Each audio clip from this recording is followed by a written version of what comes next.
За сайн уу манайхаа. Ингээд та нар маань Wonderful Wizard of Oz буюу Озын гайхамшигтай шиддэг их алдартай үлгэрийн зохиоллоор сонсч байсан уу? Энэ нь дэлхийд маш алдартай зохиол өгөөд мэдгүй хүн гэж бараг байдгүй юм байна. Харин өнөөдөр та нартай энэ үлгэрээс өмнөх цаг хугацааны буюу үлгэрт гардаг өрн зүгийн хорон санаат шулан болон сайн санаа шидтэн дагн хоёрын эртвийн харилцаа, нөхөрлөл, үл ойлголцол өрсөлдөөн хэрхэн эхэлж, хэрхэн өөрчлөгдсөнийг өгүүлэх 2024 онд бүтээгдсэн Wicked киног ярьж өгөхөөр бэлтгэлээ. Нэрийн Wicked киноны 20 дугаар анги болох Wicked for Good уран сайхны кино Univision-ийн видео санд шинээр нэмэгдсэн байлээ шүү. Жүжигчдийнхээ дуйлын шууган киноны өнгөлөг дэгжин нүд байсхан байдлаараа өнгөсөн нэлээдгүй шууган тарьж чадсан тус киноны 20 дугаар ангийг эхний ангиас сонсон үзэгчд маань заавал үргэлжлүүлэн Univision-ээс хүлээн авч үзээрэй. Одоо ингэ бүгдээрээ кинороо орцгоё.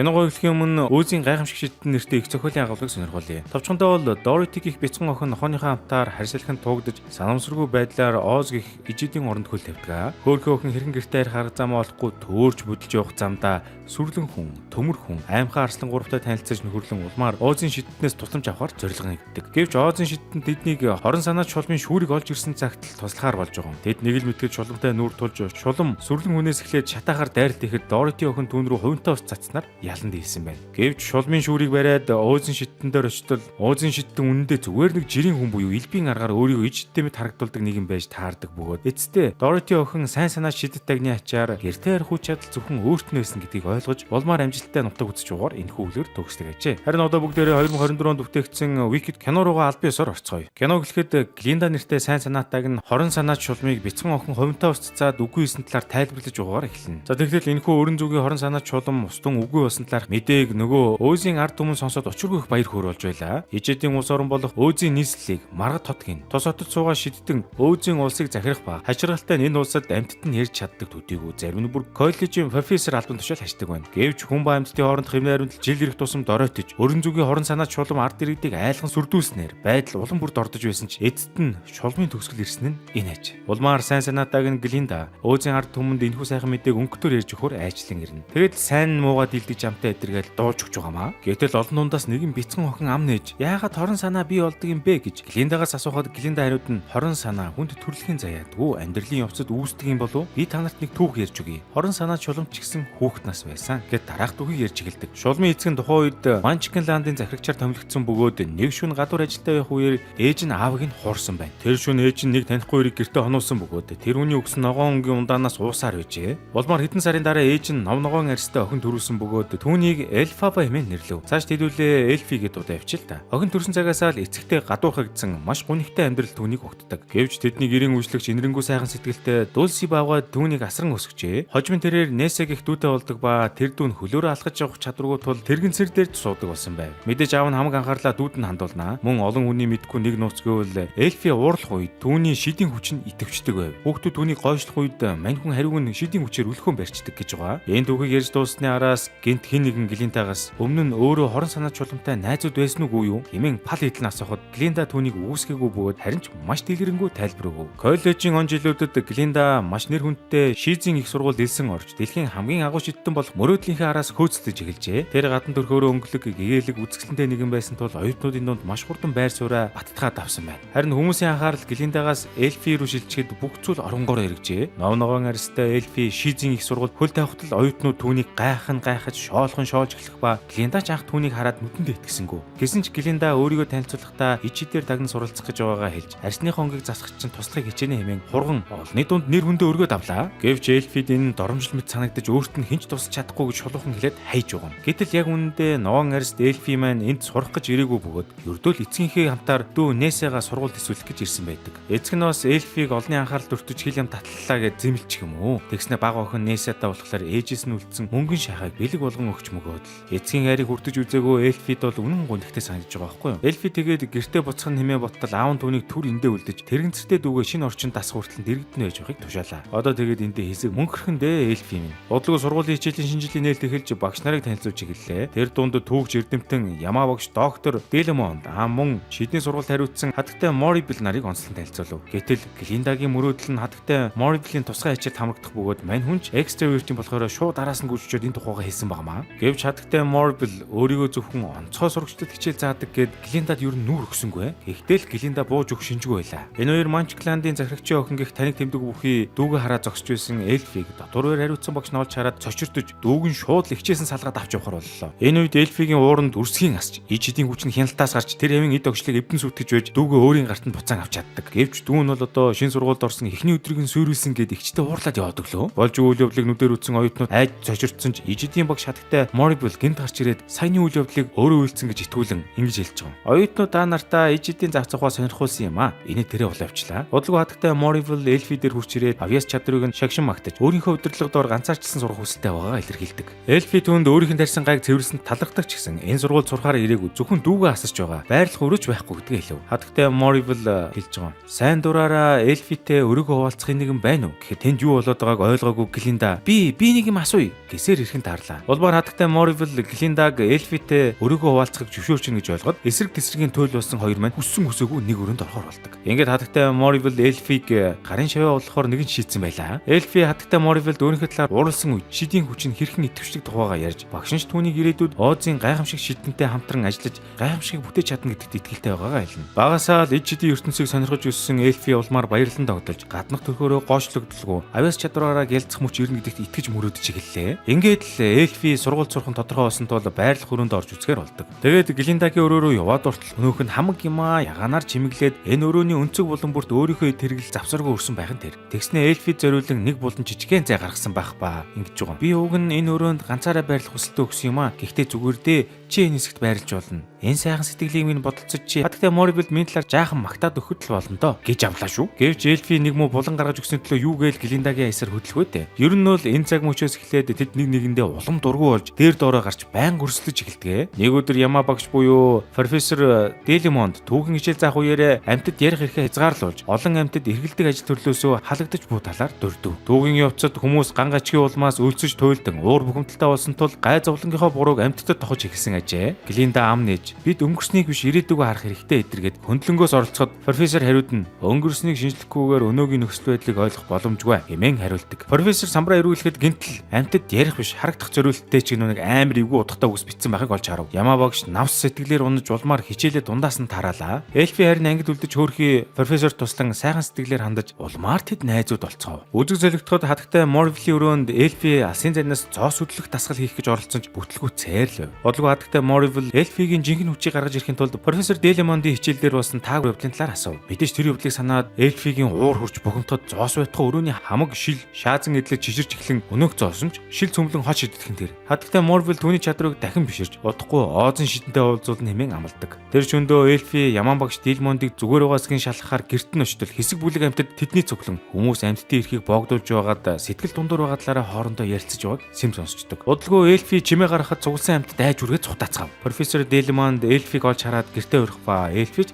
амьтдын өмнөөс бухимдан энэ асуудлын талаар Оозын шидэнд мэддэх ёстой гэж зүтгэхэд Делимонд түүнийг зогсоож энэ бүхнийг нууц цэвэр хадгалахыг хүсдэг. Эльфи тэндээс буцаад явж байтал дамд нь Ферогийнх морь унсан царайлаг залуу түүнийг мөргөд унгаачихваа. За энэ нөхөр болбоос Винки улсын ханху юмсан чи. Тэрээр Эльфиг хараад өвсөн тужигчгаа юу инээ тэрэ гэхтэн мань хүнч би төрөлхийн ногоон. Тэгээ юу гэж чи харин баян ингээд хүн амьтанд дайрч унгааж явдаг юм уу хаашийн янзын нөхөр вэ? Эдэргээд үгийн зүрхүү баахан зангж гарлаа. Залууч ихэнтэй гайхсан ч түүнийг сундлаад очих газарт нь хөргөж өгөхийг санал болгохон тэрэ. Хажиргалтай Эльфи түүний царайлаг төрхөнд огтхонч татагдсангүй. No thanks гэж хэлээд арилаад өгөв. За тэгтэл нөгөө Винкийн ханхүүн тэдний их сургууль элсгээр ирсэн байх ба бусд оюутнууд ч царайлаг хүн ирснийг хараад бүүн баяр боллоо. Анхаарлын төвд байх синдромтой Глиндач ханхүүгийн сургаар хамаг гой дээрээ тавьж байгаад анхаарлыг нь татахаар зөрг шулуудваа. За тэгээд Глинда чинь Ферогийн наагур цаагур нэрлэж байгаа сургуулиуд танилцуулахар болж байгаамаа. Тэр түүнд номын санг үзүүлж явтал Феро үйдт юм уу яатын гинт Глиндагаас хууль бус үчлэгч явж исэн эсэхийг нь асууж тиймэрхүү сонирхолтой газарт яагаад огт очиж үзэж байгааг нь мэдээд гайхаж орхилоо. Тэгснэ гинт номын санд байсан хамаг оюутнуудыг буруу татаад ингэж байгаа юм. Баян хичээл ном хийн гэж юу байсан юм бэ? Амьдралыг амьдрсан шиг өнгөрүүлцгээл дээ. Өнөөрөө бүгдээрээ бүжиг үжлэгч явцгаая. Гэтэл энэ тэрэ дуулж үжиглээд нөгөө номын санг бөөн зугаа цанглын уур амьсгалтай газар болоод хайчив.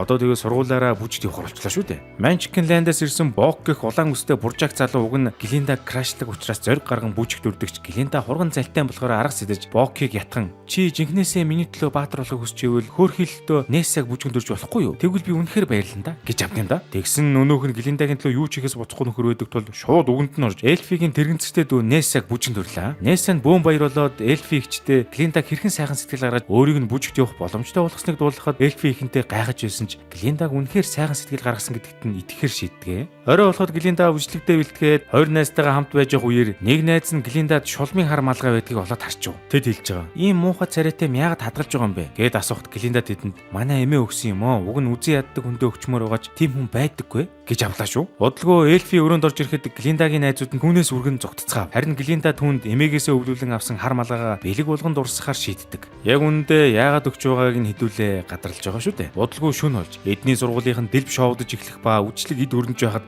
хатагтай Morrible Глинда дээр хурж ирдгээ. Дахиад л загнуулах нь дээ гэж бодтол хатагтай Morrible Глиндад нэгэн шид цаваа гардуулж өөрийнхөө хичээл цуух зөвшөөрөл олох нь тэрэ. Глинда юу болоод байгааг нь ойлгохгүй тархин гацж байтал хатагтай Morrible түнд хандан ийхэн бодох хэрэггүй дээ. Эльфи чамд хичээл заагаад өгөөч гэж гуйсан юм. Би чамайг мундаг чидтэн болно гэж угаасаа найдахгүй байгаа. Гэхдээ Эльфиг авч үтгэхийн тулд над өөр сонголт алга да гэд дуртай дургу тайлбарлснаа яваадаг. Энэ мөчөд өстөн дайсан Эльфийн яагаад өөрийнх нь төлөө ийм үйлдэл гаргасныг Глинда үнэхээр гайхаж байлаа. Удалгүй бүжгийн танхимд Эльфи орж ирлээ. Глиндагийн өгсөн нөгөө царай муутай шугар хар малгайг толгой дээрээ тавьсан байх ба хар дайшинцтай хослуулан өмссөн түүнийг хүмүүс шоож байсан ч Эльфи тэднийг үл тоон маш идгээ төлөвлөгөнтэй нэг сонин бүжиг ганцаараа бүжиглээд эхлэв. Гэтэл яагаад ч юм хүмүүс түүнийг шоолох нь Глиндад онцгүй санагдаж улмаар мань хүн сайн дураараа Эльфитэй нэгдэн түүнийг дөөрэн бүжиглж эхэллээ. Улмаар тэнд байсан бүх хүн тэднийг даган өнөөх хачин хөдөлгөөнтэй бүжиг дөөрэн хийж бүжиглж эхлэв. Анх удаа бусдаар хүлээн зөвшөөрүүлснээ мэдрэх Эльфи нулимс тусуулан инээмсэглэхэд Глинда түүнийг тэрвэрч тэдний нөхөрлөл энэ өдрөөс эхлэн гүнзгэрэг шинжтэй болоод явчлаа. Үжлэгийн дараа хоёр найз өрөөндөө орж ирээд жухам ад жаргалтай байх ба нэг мэдсэн хэнд ч хилээгүй нууцаа солилцох орж болж байгаа шиг. Эхлээд Глинда өөрийгөө ханхүүтэй гэрлэхээр уснаа хуваалцав. Гэтэл энэ төлөвлөгөөг нөгөө ханхүү нь мэдээгүй вживэл яах вэ? Харин Эльфигийн ээлж ирэхэд мань хүн хингэнтэл санаа алдснаа ийм нэгэн нууцыг задлав. Яг үнэндээ Нээсэ дүү минь хөгжлийн бэрхшээлтэй болсон нь миний буруу. Аав дүү гидсэнд байхад нь над чиг ногоон хүүхэд гарах вэ гэж айгаад ээжд өдөр бүр сүүн цэцгийн шүүс уулгаж байсан юм. Гэтэл үүнээс олж дүү маань дутуу төрж ээж минь нас орсон юм аа. Энэ бүгд миний л буруу. Хэмээн хэлэхэд Глинда түүнийг тайлбарлан яараа чи буруутай байд юм. Сүүн цэцгээс л бүх зүйл болсон байж гэж ирээд зад тайвшрууллаа. Улмаар найзынхаа сэтгэл санааг өөрөхийн тулд Глинда Эльфигийн стил имижийг өөрчилж алдартай болгоно ч гинөө баахан өөрсгөө мэрд эхэлж байгаа маа. Олон говьд сунар гоёл чимгэл туршсны эцэст Глинда Эльфи найздаа хандан чиний одоо байгаа чинь төрөлхөн л говьцгэл юм байна шүү дээ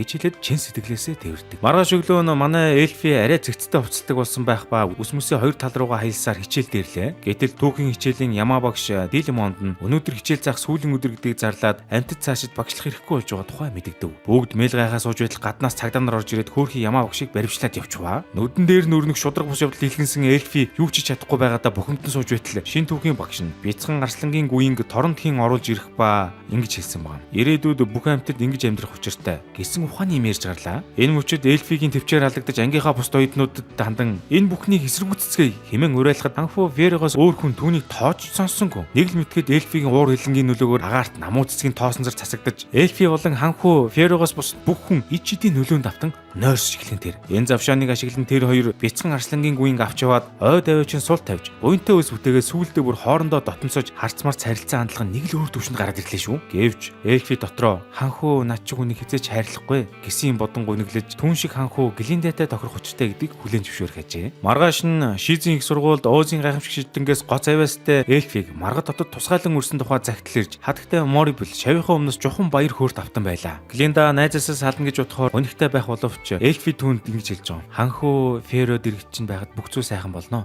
хэмээн тайвшруулах хайдав. Гэвч Глинда ханхуу Ферог ямаа багшийг сургуулиас гарснаас хойш огцом өөрчлөгдөж өөрөөс нь зайгаа барих болсон тухай амн хэлээ. Ямаа багштай тийм их хайртай байсан байхдаа ухааны мэрэ зогсож байтал энгэртээ намуу цэцэг хатгсан Феро ханхуу тэдэн дээр ирж Эльфи тандан ингэж хэлж байгаа юм. Тэр өдөр тохиолдсон явдлыг мартаж чадахгүй байна гэж хэлхэн тэр. Ер нь бол тэдний хамт өнгөрөөсөн халуун дотн мөчийн тухай л сануулдаг байгаа болтой. Харин Глинда ханхууг стил Дилмонд багшийг халагдсанд харамсаж байна гэж буруу ойлгосоор л байв. Бодлого галтэр хөдлөхөд Эльфи найзуудтайгаа салах ёс хийж Глиндаш түүнд маргад дотын тухай мэдээлэл бүхий тохимол гардуулнаа. Галтэр хөдлөж байхад гинтл Эльфи Глиндад өөртөө хамт явахыг санал болгон улмаар гараас нь татаж нэг л мэтгэд тэд маргад дотыг зөрх аялаад хамтдаа гархан тэр. Маргад дотод ирэхэд манай хоёрыг тэнд бол ёстой хаад ноёдын дайтай цогцолтоо хөтөж авч дуулал бүжиг тоглолт үзүүлээд нүсэр ёслол үлдэх ба эцэст нь тэд Оозын гайхамшиг шидэнтэй уулзахаар болдог. Тэднийг Оозын ордонд орж иртэл хан цорилуулсан аимшиг том хиймэл багнаас нүргэлсэн хоолой гарч тэдэнтэй харьцах боловч гэнт цаанаас нь ямар ч гимгүү царайтай ир гарч ирснээ өөрийгөө Оозын шидтэн хэмээн танилцуулж улмаар марга тот хэрхэн байгуулагдсан тухай ярьж эльфи зориулан өөрийнх нь жижиг баримлыг биелгэлв. Учир нь Оозын шидтэн түүнийг ирээдүйд өөртөө мөр зэрэгцэх агуу шидтэн болон хэмээн өндөр найрлага тавьж байгаа юм бахаа. Бүр цаашлаад чин зүрхний хүслийг нь биелүүлж чадна хэмээн хэлэхэд эльфи уг нь амин хувийн бодвол арсны өнгө өөрчлөх мөрөлдөлтэй өдөгч энэ удаа амьтдад тусаж тэднийг эрх чөлөөтэй болохыг хүсч байгаа илэрхийлдэг. Бодлого хатагтай Морибилч мөн тэдний араас ирж эльфигийн азаргалтай мөчийг хамтдаа хуваалцсан гэх тэр. Хатагтай Морибил болон Оозын шидтэн хоёр эльфид эртний мэрэгэн ухааны иж хэдийн номыг харуулж энэ номон дээрх шивчлэгийг өнөө хүртэл хинч уншиж тайлахгүй байгаа талаар хэлдэг.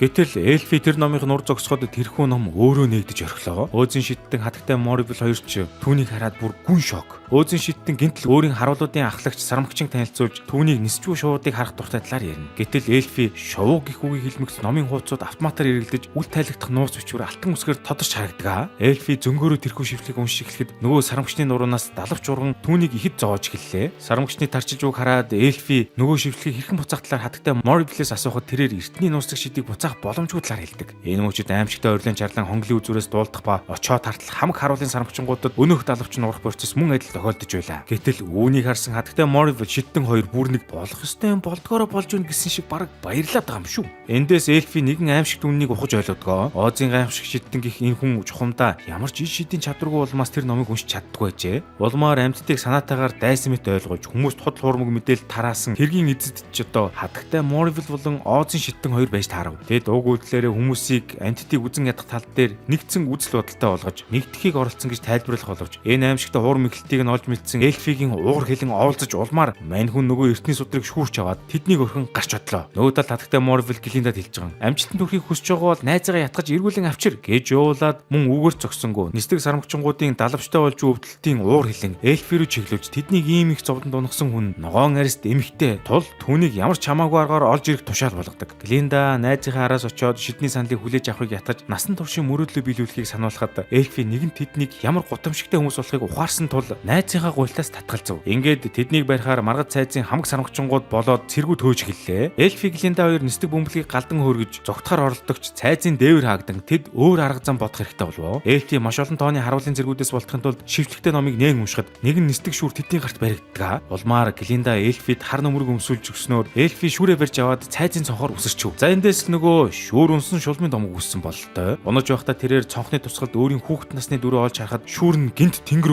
өөднөс чиглэдэг. Төд удалгүй хатагтай Морибил Оозын ард түмэнд хандан бид бүгд ногоон аристай шин дайсантай боллоо хэмээн зарлав. Энэ мэдээг сонссон эльфигийн аав нь бараг зүрхний шигдэс болдог бол ханхуу Феро харин хааныг тийш морио унсаар яаран давхиж юу харагдана. Нэг л мэтгэд тэнгэр төөрсөн эльфи Оозын ард түмэнд хандан та нар намайг хизээч буулгаж авч чадахгүй. Та нар ийм сонголт хийсэнтэй харамсахгүй гэж найдаа хэмээн хэлсээр өрн зүгийг зорин нисэн одлоо. Зөвхөн амьтдын төлөө сайн сайхныг хүсч байсан хөөрхий эльфи улсынхаа захирагчийн нууцыг олж мэдсэний төлөө хамгийн аимшиг дайсан болж гүтгүүлэн гэдэг юутай харамсалтай. Уг бүтээлэр заримдаа бидний дунд дайсан мэт харагддаг хүмүүс үнэндээ буруугаар ойлгогдож хохирч байдаг мөн гаднаасаа нэр хүн цайтай хүмүүс нүднээс талдуур хичнээн муу мухай чигшмэр зүйлс үйлдэж байх магадaltaй вэ гэх санааг сонгодог байдлаар хүнцмэд санагдана. За ингээд бид бүхнийг хоромхон зурж гисэн ич хэдийн орноор аялуулж дуу хөгжим дүрс зургийн гайхамшиг мэдрүүлхэн зэрэгцээ хүн чанар сайхан сэтгэл үнэнч нөхөрлөл бусдыг байгаагаар нь хүлээн зөвшөөрөх тухай далд мессежийг ойлгуулахыг зорьсон Wicked Kino Man энэ түрээд өндөрлж байна. Дахин сануулхад Wicked Kino-ны 2 дугаар анги болох Wicked for Good уран сайхны кино Univision-ийн видео санд шинээр нэмэгдсэн байгаа шүү. Эхний анги үзсэн үзэгчид маань 2 дугаар ангиа Univision-ээс заавал хүлээн авч үзээрэй. Дараагийн дугаар тун удахгүй орох тул лайк болон subscribe дараад биднийг хүлээж аваарай.